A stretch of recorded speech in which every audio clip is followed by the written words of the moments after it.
شكاية شكاية لما يلقي حرق بيا شكاية شكاية لما يلقي حرق بيا شكاية شكاية لما يلقي حرق بيا ايوا باغا كاساسا لا France complice باغا كاساسا لا France complice. Et moi je compare un peu Israël qui a une impunité dans les territoires palestiniens et le Maroc qui a une impunité dans les territoires sahraouis. Et je voudrais que ça change.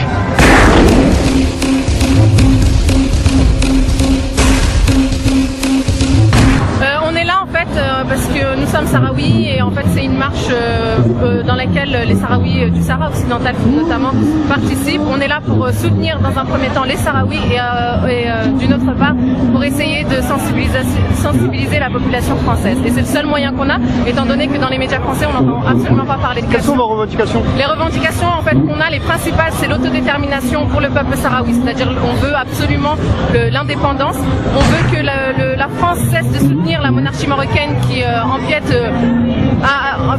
empiète sur les libertés des Sahraouis et qui empêche justement que le conflit du Sahara occidental soit résolu. Mais est-ce qu'on peut parler de colonialisme? On parle de colonialisme, on parle d'impérialisme, on parle de tout ça. Tous ces adjectifs sont employés en fait pour décrire le conflit du Sahara occidental. Donc récemment, j'ai vu que les États-Unis ont un peu changé leur... Malheureusement, ils ont changé au dernier moment. Je pense qu'ils ont dû subir des pressions venant de la monarchie marocaine et il fallait s'y attendre. C'était et la position de François Hollande sur le Sahara occidental Eh bien écoutez, la politique de François Hollande est totalement hypocrite. Je me permets de dire ça parce que la France mène une politique de deux poids, deux mesures. C'est-à-dire que dans un premier temps, elle soutient les droits de l'homme et quand il s'agit du Sahara occidental, elle ferme littéralement les yeux. Et pourquoi? Pour quelle raison à votre avis? Il n'y a qu'une seule raison, c'est les intérêts économiques. Que ce soit la droite ou la gauche au pouvoir, les intérêts économiques ne changent pas et forcément, étant donné qu'il y a du pétrole, du phosphate... Mais c'est vrai qu'on n'a aucune image du Sahara occidental. Mais non, il y a une censure. Je me permets aussi de dire qu'il y a une censure. Il y a des journalistes sur place ou est-ce qu'il y a une chaîne Il y a des journalistes, mais si vous voulez, le conflit... Il n'y a pas vraiment d'image, quoi. Voilà, exactement. Le conflit du Sahara occidental ne les intéresse pas. Tout simplement. Qu'espérez-vous à l'avenir? Avant tout, déjà ici en France, une médiatisation du conflit. On souhaite que le gouvernement français change ses positions concernant la question du Sahara occidental et on veut absolument l'indépendance du Sahara occidental, tout simplement.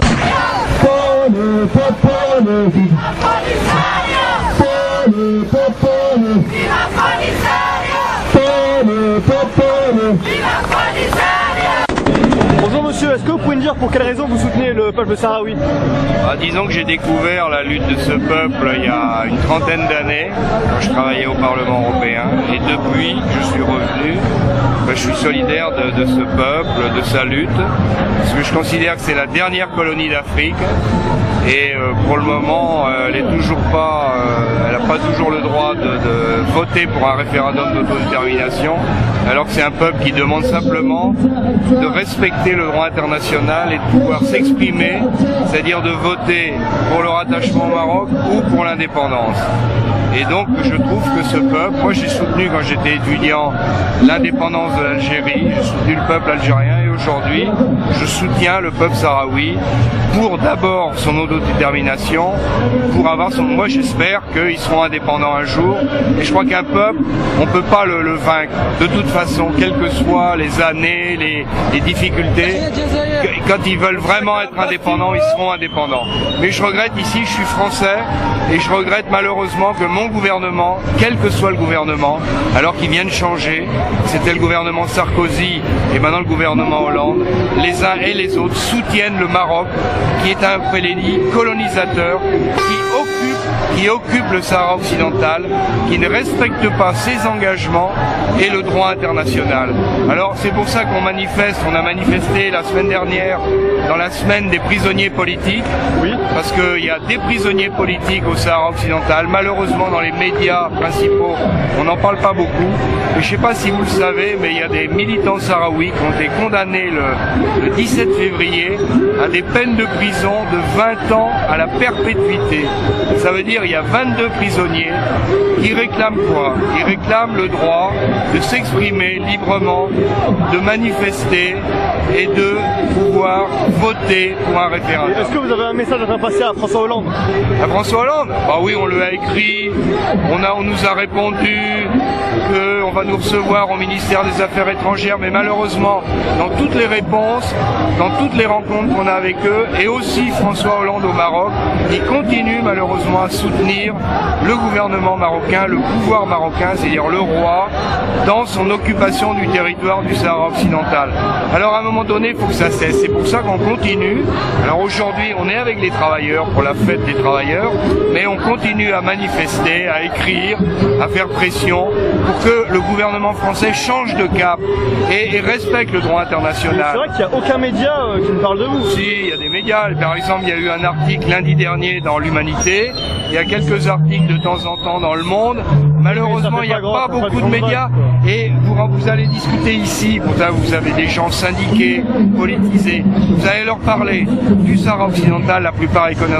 Vous allez leur dire qu'il y a un mur de 2700 km dans le désert qui sépare les familles sahraouis, qui met d'un côté les territoires occupés où le Maroc, il y a les phosphates, il y a la pêche, il y a les richesses. De l'autre côté, c'est le désert où ils vivent dans les cailloux et dans le sable et avec la chaleur. Donc ils sont dans le camp de réfugiés. Ça, vous avez les gens qui vont vous dire, ah bon, on connaît le mur palestinien, on connaît le mur entre le Mexique et les États-Unis, mais alors le mur au Sahara, alors là on n'a jamais entendu parler.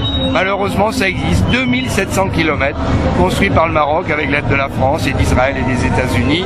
Vous voyez, il y a besoin, moi je vous remercie, c'est d'informer l'opinion publique, parce que si l'opinion publique française était mieux informée, elle ferait pression sur le gouvernement, sur les élus, sur les députés, sur les conseillers régionaux, voilà, pour que enfin le gouvernement, ait une position plus neutre, au moins arrête de soutenir le Maroc. Le Maroc aujourd'hui se sent en impunité. Vous voyez, il y a eu un vote il n'y a pas longtemps à l'ONU, le 25 avril. Les Américains ont proposé qu'il y ait un mécanisme dans le cadre de la mission des Nations Unies pour surveiller les droits de l'homme au Sahara occidental. Le Maroc, soutenu par la France, a réussi à empêcher ce vote à l'ONU. C'est-à-dire que on ne peut pas qu'il n'y ait pas un mécanisme indépendant, permanent, impartial dans les territoires occupés pour que la population sahraoui au moins soit protégée. Ce vote a eu lieu le 25 avril. Le 27 avril, à El Ayoun, dans les territoires occupés, il y a eu une manifestation de jeunes sahraouis. Il y avait des femmes, des jeunes. Il y a eu un tabassage, il y a eu des dizaines de blessés. Voyez la réponse. Le Maroc, il se sent, pour lui, le vote de l'ONU, c'était comme un feu vert. C'est-à-dire, il se sent...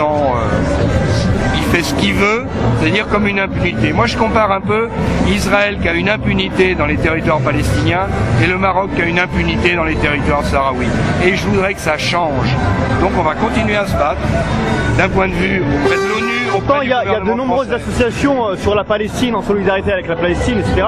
Mais sur le Sahara occidental, il n'y en a pas vraiment. Si, il y a beaucoup d'associations, mais on n'en parle pas. Vous voyez ici, vous avez les associations des Sahraouis en France. Elles sont beaucoup moins nombreuses. Mais il y a aussi, oui, bien sûr, mais quand la cause n'est pas diffusée, on a du mal à mobiliser. Mais vous voyez, moi je m'occupe d'une association qui a été créée en décembre 2005, qui s'appelle le Corelso, le Comité pour les libertés et les droits humains au Sahara occidental, qui est franco-sahraoui. Il y a des Français et des Sahraouis dedans. Il y a l'association des Amis de la République sahraoui, qui est une vieille association créée en 1976, où nous avons créé depuis octobre 2010 une plateforme de solidarité avec le peuple sahraoui qui regroupe aujourd'hui près de 30 associations. Les associations de soutien à la cause sahraoui, des associations des droits de l'homme, mais aussi d'autres associations comme le MRAP, comme le CCFD, comme Survie, comme Femmes Solidaires. Mais vous voyez, bien sûr, mais nous on agit à notre niveau. On interpelle les gouvernements, on interpelle les élus, on écrit, on fait des colloques. Et le Sahara occidental, il est soutenu par l'Algérie. C'est-à-dire que l'Algérie l'a accueilli. Ils étaient chassés par le Maroc sous les bombes, le napalm. Ils ont accueilli dans un camp de réfugiés dans le désert. Les Algériens nous ont accueillis. Et les Algériens, effectivement, les soutiennent, parce que les Algériens se sont battus pour leur indépendance.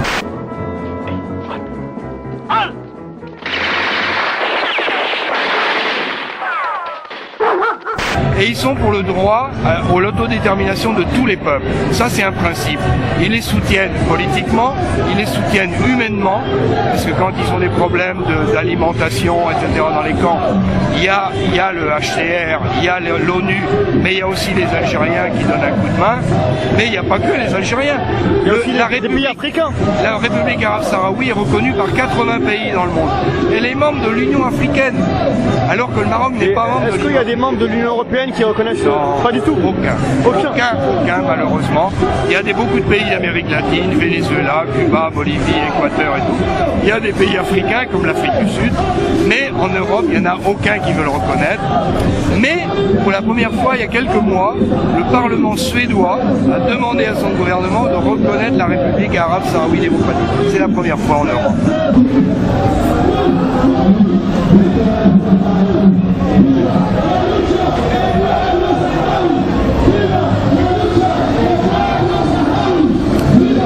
Bonjour madame.